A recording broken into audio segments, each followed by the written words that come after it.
সুরক্ষা committee meeting করতেছি এবং আপনারা জেনে খুশি হবেন যে শিশু কল্যাণ বোর্ডের কথা কিন্তু এমনি এমনি আসে না। এটা বাংলাদেশ সরকারের যে শিশু আইন 2013 আছে, এই শিশু আইন 2013 24 নম্বর আইনে সরাসরি ভাবে তৃতীয় অধ্যায় বলা আছে যে বাংলাদেশ সরকার মহিলা শিশু বিষয়ক মন্ত্রণালয় যে শিশু আইন আছে সেখানে তৃতীয় অধ্যায় বলা আছে যে শিশু কল্যাণ বোর্ড গঠন করা হবে।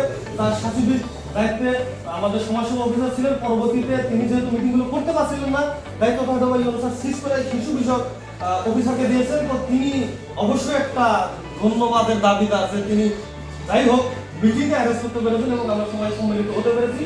তো আজকের এই আমাদের যারা শিশু এবং যুবকদের নিয়ে কাজ করে যারা আমরা প্রতিনিধি আছি বিভিন্ন যারা আছেন, আমরা সার্বিক দায়িত্ব পালন করার জন্য শিশু বিষয়ক কর্মকর্তাকে ধন্যবাদ জানাচ্ছি। আমরা শিশু সুরক্ষা কমিটি নিয়ে বসতে পেরেছি।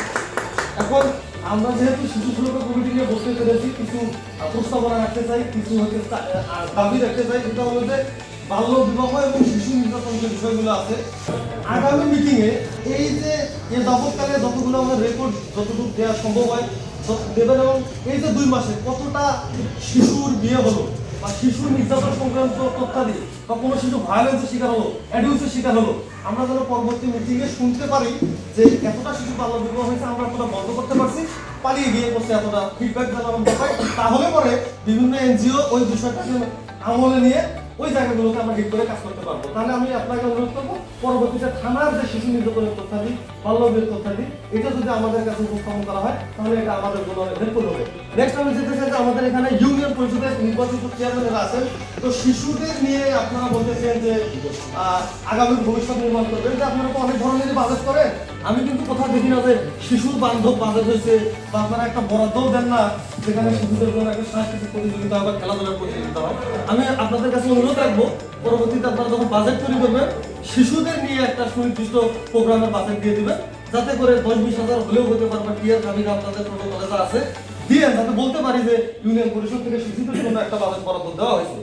আর আমরা যারা এনজিওর বিভিন্ন প্রতিনিধি এখানে আছি একটা রাখতে চাই, প্রস্তাব রাখতে চাই যে এই যে রাতের আধারে বাল্য বিবাহ হয়ে যাচ্ছে, অন্যত্র বিয়ে বাল্য বিবাহ হচ্ছে, এই বিষয়গুলো ইনফরমেশনগুলো জায়গা মতো আসলে যাচ্ছে না বা থানায় যদি বিয়েটা হয়ে যাচ্ছে, আমরা শিশুদের ডেভেলপমেন্ট করার জন্য বা নিরাপত্তা দেওয়ার জন্য একটা চাইল্ড প্রোটেকশন সেল বা শিশু ডেভেলপমেন্ট নেটওয়ার্ক করতে পারি কিনা, যেখানে ওয়ার্ল্ড ভিশনের প্রতিনিধি থাকবে, ইসলামিক রিলিফের প্রতিনিধি থাকবে, জনপ্রতিনিধি থাকবে। খবরটা যেখান থেকে আসুক দ্রুত সময়ের মধ্যে যেন দায়িত্বপ্রাপ্ত আছে তাদের কাছে খবরটা যেতে পারে। ওই জন্য আমি বলবো আপনারা যারা আছেন যে শিশু ডেভেলপমেন্ট নেটওয়ার্ক বা শিশু সুরক্ষা সেল একটা করা যায় কিনা, সেখানে নীতিমালা যদি থাকে তাহলে আমরা সেটা মিটিং দেখতে চাই, এরকম সেটারও মিটিং দেখতে চাই। এখানে আমাদের সম্মানীয় মহিলা বিষয়ক কর্মকর্তা উপস্থিত আছেন। তো আমার কাছে আরেকটি কাগজ আছে, এই গেজেটটা করা হয়েছিল 5 জুন 2018-তে। আপনার সার্বিক দায়িত্বে একটি কমিটি আছে, উপজেলা শিশু শ্রম পরিবৃত্ত কমিটি। ওয়ার্ল্ড ভিশনকে ধন্যবাদ জানাই, তারা আগামী মাস থেকে শিশু শ্রম নিয়ে কাজ করবে। এই যে তারা শিশু শ্রম নিয়ে হাজারটা ওয়ার্ড অর্থাৎ ঝুঁকিপূর্ণ কাজে 14 বছরের নিচে কেউ আছে কিনা, 14 বছরের উপরে যারা করছে তারা স্কুল যায় কিনা, এই যে তারা সার্ভেটা নিয়ে আসবে, এটা নিয়ে কথা বলবে কার সাথে। এখন তারা তো ইকোভিলেজ ঘোষণা করছে, স্পেসিফিক সাকসেস আছে, বাল্য বিবাহ মুক্ত গ্রাম আছে, শিশু পরিবীক্ষণ শিশু শ্রম পরিবীক্ষণ কমিটির সাকসেসটা কি। আমরা আশা করবো আপনারা হয়তো ভালোভাবে মিটিং করেছেন, আমরা আগামী দিনে যেহেতু শিশু শ্রম নিয়ে আমরাও কাজ করবো, এটা আপনার সাথে আমরা কোলাবোরেট করবো যে আপনারা কি করেছেন এবং আমাদেরকে কিভাবে সহযোগিতা করবেন। আগামী 2 মাস পরে মিটিংটা ইনশাআল্লাহ আমরা আপনাকে অনুরোধ করবো আপনি পরবর্তী মিটিংয়ে এই তথ্যগুলো দয়া করে আমাদের সামনে উপস্থাপন করবেন। আর আমাদের এখানে প্রেস সভাপতি আছেন, আরও সেক্রেটারি সাহেব নিজে আছেন। তো আমরা অনেক সময় দেখি আমরা শিশু শব্দটা ইউজ করা যায় টার্মটা। এই যে আমি একটা নিউজের রেফারেন্স আমার কাছে আছে 13 নভেম্বর, এই রুবেল ভাই উনি যা দিনে কাজ করেন, ওনার একটা নিউজে দেখেছিলাম ধর্ষণের শিকার 9ম শ্রেণীর ছাত্রীকে আরো 2 বছর পর বিয়ের আসাতে বাড়িতে পাঠালেন ওসি। এখানে 2টা থাকে। এখন আমরা সাংবাদিক ভাইকে প্রথমে বলি যে আপনারা ছাত্রীটা ইউজ করবে, ছাত্রী হতে পারে, আমিও ছাত্র, কিন্তু আমি 18 ক্রস করছি অনেকদিন আগে ইন্টারমিডিয়েটে, আমি কিন্তু বিশ্ববিদ্যালয়ের ছাত্র, মানে ছাত্র বিশ্ববিদ্যালয়ের ছাত্রীও থাকতে পারে। তো আমরা যদি এখানে শিশু কথাটা এটাকে যদি স্পেসিফাই করি তাহলে যারা শিশু নিয়ে কাজ করে তাদের জন্য সুবিধা হয়।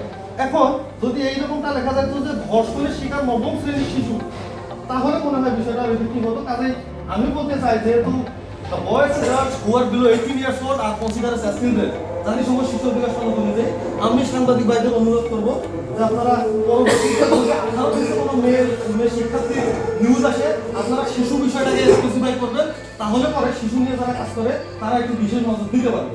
দুষ্টি হয়েছিল 13 নভেম্বর, এই যে মেয়েটাকে পাঠিয়ে দেওয়া হলো, বাল্য বিবাহ যদি বন্ধ করার ক্ষেত্রে তাদেরকে সুন্দর জীবন যাপন করার উদ্দেশ্যে যদি বাড়িতে পাঠিয়ে দেওয়া হয়, খুবই ভালো কথা। যদি না হয় 2 বছর পর যে আশ্বাসটা দিল, এখন ওই ওসি যদি 2 বছর কি আমাদের মিঠাপুর থানায় থাকবে, এর নিশ্চয়তা কে দিবে? যদি এরকমটা হয় যে তাদের নন জুডিশিয়াল স্ট্যাম্পে নোটারি পাবলিকের মাধ্যমে ভেরিফাই বা সার্টিফাই করে ছেড়ে দেওয়া হয়েছে যে 2 বছর পরে তুমি এই মেয়েকে বিয়ে করবা, না হলে পর তোমার 10 লাখ টাকা ফাইন হবে, এরকম হলে তুমি বিয়ে করতে পারবে। এই বিষয়টা কি হয়েছে আপনি যদি জানা থেকে আপনি বলবেন। আর ভবিষ্যতে যদি বাল্য বিবাহ বন্ধের এরকম কমিটমেন্ট দেওয়া হয়, তাহলে আপনার মাধ্যমে ওসি সাথে বলতে চাই অন্তত পক্ষে এগ্রিমেন্টটা যেন সুন্দরভাবে হয়, 2 বছর পরেই ওই মেয়েটাকে বিয়ে করতে হবে, otherwise you will be punished as per law. অনেকগুলো এনজিও যারা শিশুদের নিয়ে কাজ করে, এই যে যৌথ শক্তি যৌথ বুদ্ধি সংগঠনের অবনতি, শিশু বান্ধব ভিডিও প্রোগ্রাম করবো ইনশাআল্লাহ, সবাই সহযোগিতা করবেন, আমরা আপনাদের সাথে আছি, ওই শক্তি থাকবে। ধন্যবাদ কৃষি কর্মের কোঅর্ডিনেটর